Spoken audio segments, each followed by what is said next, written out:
और AC तथा माध्यिका AD।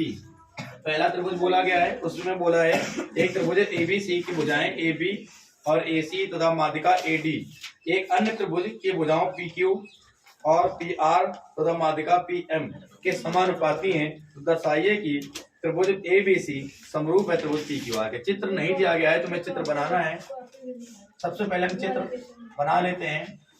एक हमारे पास त्रिभुज है ABC और एक दूसरा त्रिभुज है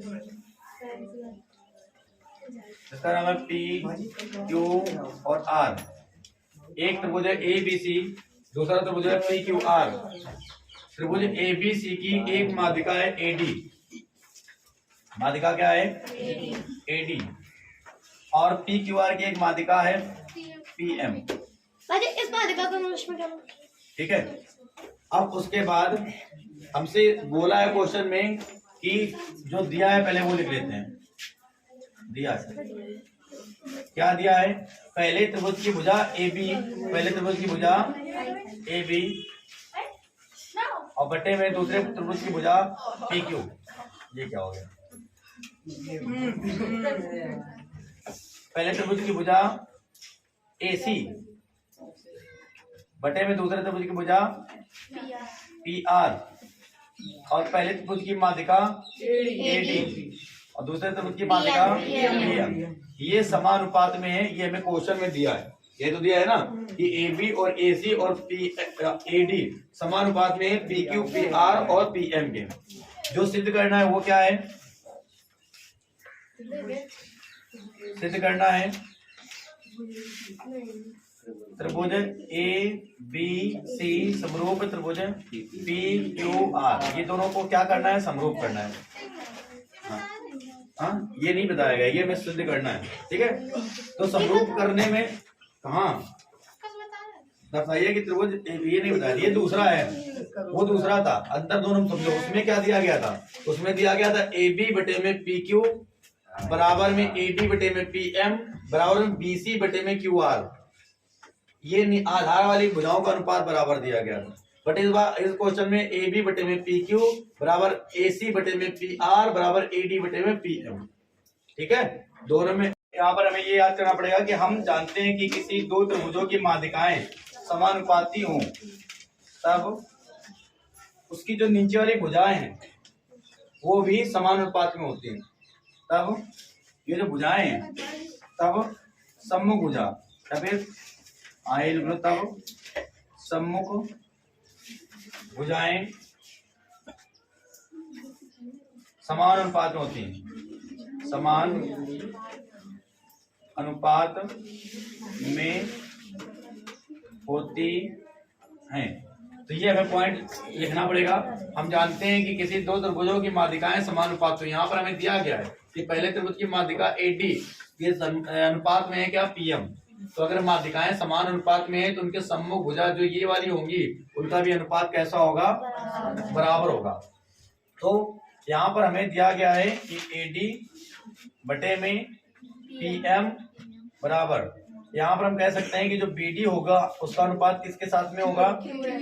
BD बटे में क्या हो जाएगा? QM हो जाएगा।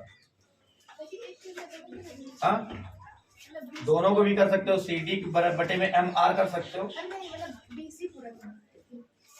यहाँ पर हमने इनके भागों की बात की है क्योंकि इनके ये केवल यहाँ पर क्या लिखा है? तब सम्मुख भुजाएं समान अनुपात में होती है। जो सम्मुख भुजाओं का जो अनुपात खंड है, ये इसका अनुपात इसके साथ में बराबर, इसके अनुपात इसके साथ में, हम ऐसा कर सकते हैं। ठीक है, अब हम क्या करेंगे? यहाँ पर AD बटे में PM बराबर, हम दो का ऊपर नीचे गुणा कर सकते हैं।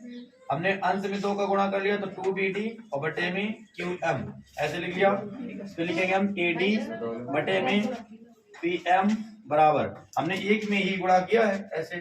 ठीक है, अब हम क्या करें? 2BD को मैं ऐसे लिख सकते हैं क्या?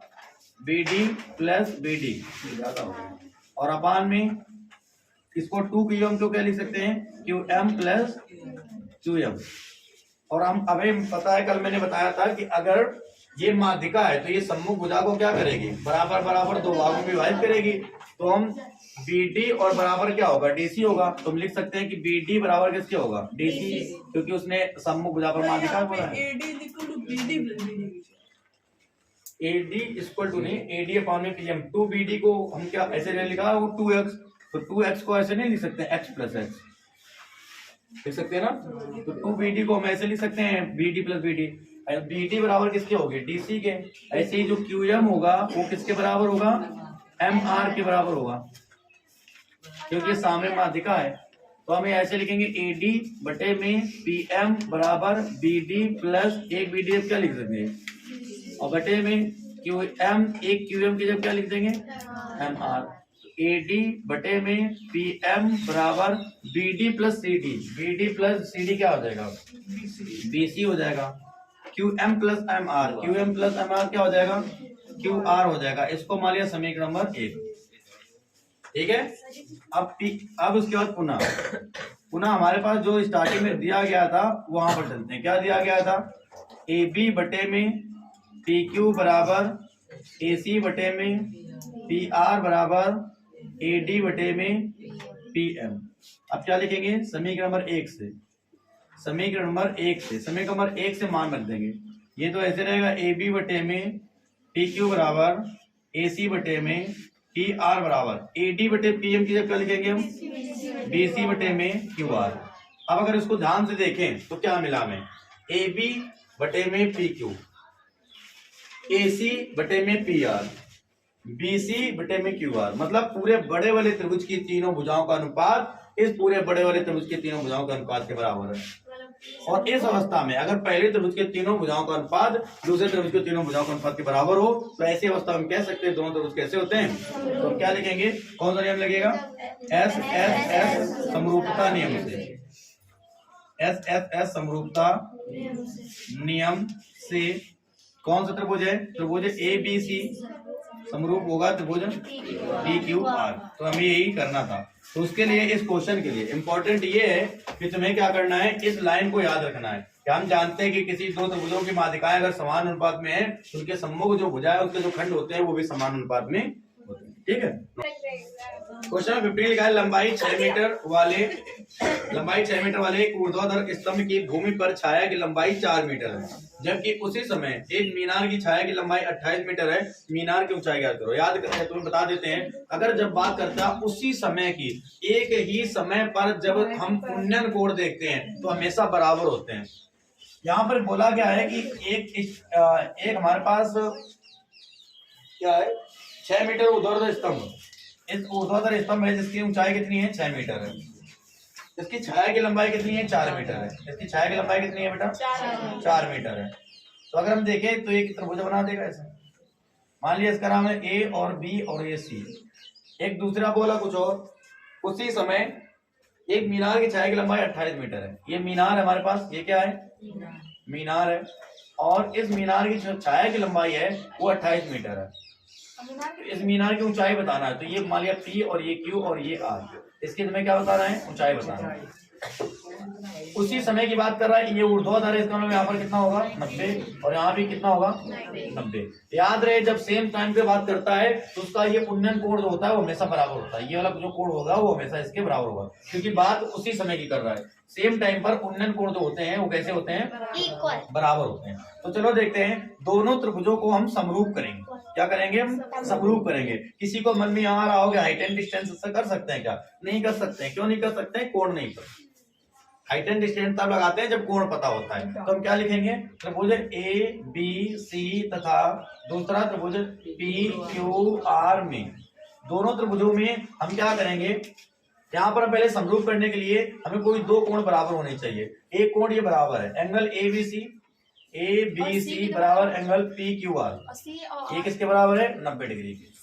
फिर उसके बाद ACB, कोण ACB बराबर होगा कोण PRQ।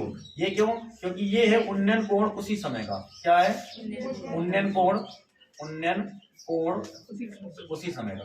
तो यहाँ पर कौन सा नियम लगेगा, AA समरूपता नियम से, AA समरूपता नियम से त्रिभुज ABC समरूप होगा त्रिभुज पी क्यू आर, और दोनों त्रिभुज समरूप हो गए तो उनकी भुजाओं का अनुपात कैसा होगा? बराबर। इसकी भुजा क्या है? इसकी भुजा क्या है? इसकी भुजा क्या है? उसकी भुजा क्या है? भुजाओं का अनुपात बराबर कर लिया और मान रख दो, आंसर निकल आएगा। एपी कितनी है? पीक्यू कितना है? एच। बीसी कितना है? 4। क्यूआर कितना है? 28। 4 एकम 4, 4 सत्ते, एच का 1 गुणा करेंगे एच बराबर में 742 मीटर, तो आ जाएगा उसकी मीनार की जो ऊंचाई है वो कितनी आ जाएगी? 42 मीटर आ जाएगी। ठीक है, अतः मीनार की ऊंचाई बराबर 42 मीटर। नोट कर लो। क्वेश्चन नंबर 16 के जैसे हमने ऑलरेडी 2 क्वेश्चन किए हुए हैं, कुछ इसमें भिन्नता है, वो देखते हैं क्या भिन्नता है और उसके हिसाब से हम क्वेश्चन लगाएंगे। क्वेश्चन में हमें दिया गया है एक त्रिभुज एबीसी, एक त्रिभुज एबीसी, बातें ना करें भाई, एक त्रिभुज एबीसी है और एक त्रिभुज पीक्यूआर है। एबीसी की माध्यिका एडी और पीक्यूआर की माध्यिका पीएम है। ठीक है, और हमें ये दिया गया है कि दोनों त्रिभुज, ये बड़ा वाला त्रिभुज एबीसी और ये बड़ा वाला त्रिभुज पीक्यूआर समरूप है। ऑलरेडी इसके पहले वाले क्वेश्चन में हमने दोनों को समरूप किया था और इस बार क्वेश्चन में हमें समरूप दिया है और सिद्ध करना है एबी बटे पीक्यू बराबर एडी बटे पीएम। अब देखते हैं एबी कहाँ है? एबी ये है बटे पीक्यू, पीक्यू कहाँ है? ये बराबर एडी कहाँ है? ये, और ये पीएम। इसको तुम्हें क्या करना है? समान करना है अनुपात में। तो चलो